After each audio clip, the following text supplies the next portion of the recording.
ಬರವಣಿಗೆ ಬರೀತೀರಾ, ಅಲ್ಲಲ್ಲಿ ಮಾತುಗಳನ್ನ ಆಡ್ಬಿಡ್ತೀರಾ, ಆಮೇಲೆ ನಿಮ್ಮ ಬೆಂಬಲಿಗರು ಅಥವಾ ನಿಮ್ ಕಡೆಯವರು ನಮ್ಗೆ ಇಲ್ಲಿ ಭದ್ರತೆಗೆ ಬೇಕು ಅಂತ ಬರೆಯುವಾಗ ಅಥವಾ ನಿಮ್ ಮಾತಾಡುವಾಗ ಗೊತ್ತಿರಲ್ವಾ ನನಗೆ ಏನೋ ಅಟ್ಯಾಕ್ ಆಗುತ್ತೆ, ಇದೇನೋ ಬರ್ತಾರೆ ಇಲ್ಲಿ ಅಂತ. ಇವಾಗ ನಿಮ್ಮ ಕೇಳ್ತಾ ಇದ್ರು ನಮ್ಗೆ ಭದ್ರತೆಗೆ ಜನ ಬೇಕು ಅಂತ, ಬರೆಯುವಾಗ ನಿಮ್ಗೆ ಅನ್ಸಲ್ವಾ ಯಾಕೆ ಬೇಕು ಅಂತ? ನೋಡಿ ಯಶೋಧ ಅವರೇ, ನಮಗೆ ನಾವು ವಿಚಾರ ಮಂಡನೆ ಮಾಡಿದಾಗ ಬೇರೆಯವರು ಕೂಡ ಅವರು ವಿಚಾರ ಮಂಡನೆ ಮಾಡ್ತಾರೆ ಅಂತ ನಂಬಿಕೆ ನಮಗಿದೆ, ಪ್ರಜಾಪ್ರಭುತ್ವ ಮೇಲೆ ನಂಬಿಕೆ ನಮಗಿದೆ.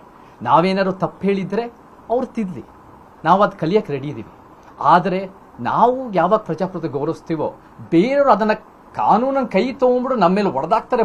ನಾವೇನು ತಪ್ಪು ಹೇಳಿದ್ರು ಸತ್ಯ ಹೇಳಿದ್ರು ಅಂದ್ರೂ ಕೂಡ ನಮಗೆ ಅದು ಗೊತ್ತಿರಲ್ಲ. ನಾವು ಆ ರೀತಿ ಯೋಚನೆ ಮಾಡಲ್ಲ.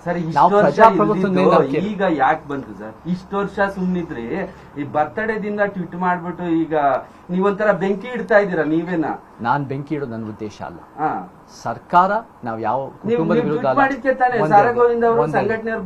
ಯಾರು ಕೂಡ ಕಾನೂನಾತ್ಮಕವಾಗಿ ಕಾನೂನನ್ನ ಕೈ ತಗೊಳಕ್ಕೆ ಯಾರಿಗೂ ಹಕ್ಕಿಲ್ಲ, ಯಾರು ಕಾರಣ ಇಲ್ಲ, ಯಾರು ಯೋಗ್ಯ, ಅದು ಸರಿಯಲ್ಲ. ಅದನ್ನ ನೀವು ಜಸ್ಟಿಫೈ ಮಾಡಿ. ರಾಜ್ಕುಮಾರ್ ಮಾತ್ರ ಕೊಟ್ಟಿ ಸಮಾಧಿಗೆ ಜಾಗ ಕೊಟ್ಟಿಲ್ಲ ಸರ್, ಉಳಿದಂತ ಕಲಾವಿದರಿಗೂ ಕೊಟ್ಟಿದ್ದಾರೆ, ಸಾಹಿತಿಗಳಿಗೂ ಜ್ಞಾನಭಾರತಿ ಆವರಣದಲ್ಲಿ ಕೊಟ್ಟಿರುವಂತದ್ದು. ಅದ್ರ ಎಲ್ಲದ್ರ ಬಗ್ಗೆಯೂ ಕೂಡ ನೀವು ಮಾತನಾಡಿದ್ರೆ ಇವತ್ತಿಗೂ ಕೂಡ ಅಹಿಂಸಾ ಚೇತನ್ ಮಾತನಾಡಿರ್ತಕ್ಕಂಥ ಮಾತಿನಲ್ಲಿ ಸತ್ಯಾಂಶ ಇದೆಯಾ ಅಥವಾ ಇಲ್ವಾ ಅನ್ನೋದ್ರ ಬಗ್ಗೆ ನಿಮ್ಮ ಅಭಿಪ್ರಾಯಕ್ಕೆ ಒಂದ್ ಹೇಳ್ತೀನಿ. ನಾವು ಕೇವಲ ಡಾಕ್ಟರ್ ರಾಜ್ಕುಮಾರ್ ಅವ್ರನ್ನ ಟಾರ್ಗೆಟ್ ಮಾಡಿ ಅವರ ಹುಟ್ಟುಹಬ್ಬದ ಸಂದರ್ಭದಲ್ಲಿ ಸರಿ ಅಂತ ನೀವು ಕೂಡ ನೀವು ಹೇಳಿದೀರಾ. ನಾವು ಡಾಕ್ಟರ್ ರಾಜ್ಕುಮಾರ್ ಅವರ ಅಭಿಮಾನಿಗಳು. ನಾನು ಅವಲೇ ಹೇಳಿದೀನಿ, ಡಾಕ್ಟರ್ ರಾಜ್ಕುಮಾರ್ ಅವ್ರಿಗೆ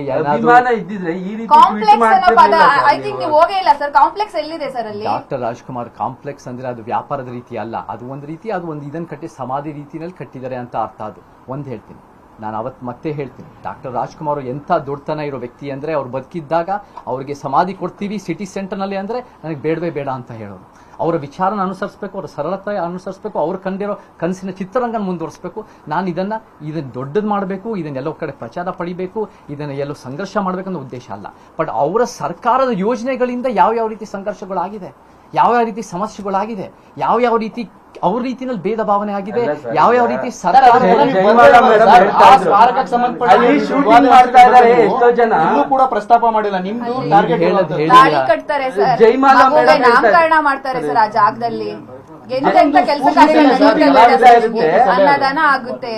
ಎಲ್ಲರೂ ಅದನ್ನ ಭಾವನಾತ್ಮಕವಾಗಿ ಆ ಪ್ಲೇಸ್ ಅನ್ನ ತಗೊಂಡಿದ್ದಾರೆ. ಪ್ರತಿಯೊಬ್ಬರು ಕೂಡ ದೇವಸ್ಥಾನ ತರ ಮಾಡ್ತಾರೆ.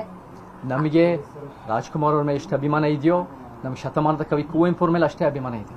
ನಮಗೆ ಎಂ ಡಿ ನಂಜುಂಡಸ್ವಾಮಿ ಬಗ್ಗೆ ನಂಬಿಕೆ ಇದೆ. ಶಂಕರ್ ನಾಗ್ ಅವರು, MP ಶಂಕರ್ ಅವರು, ಸಿದ್ಲಿಂಗಯ್ಯ, ಪುಟ್ಟಣ್ಣ ಕಣಗಾಲ್ ಅವ್ರ ಬಗ್ಗೆ ಅಭಿಮಾನ ಇದೆ. ನಮಗೆ ಬಿ ಸರೋಜಾದೇವಿ ಅವರ ಕೊಡುಗೆ ಬಗ್ಗೆ ಅಭಿಮಾನ ಇದೆ.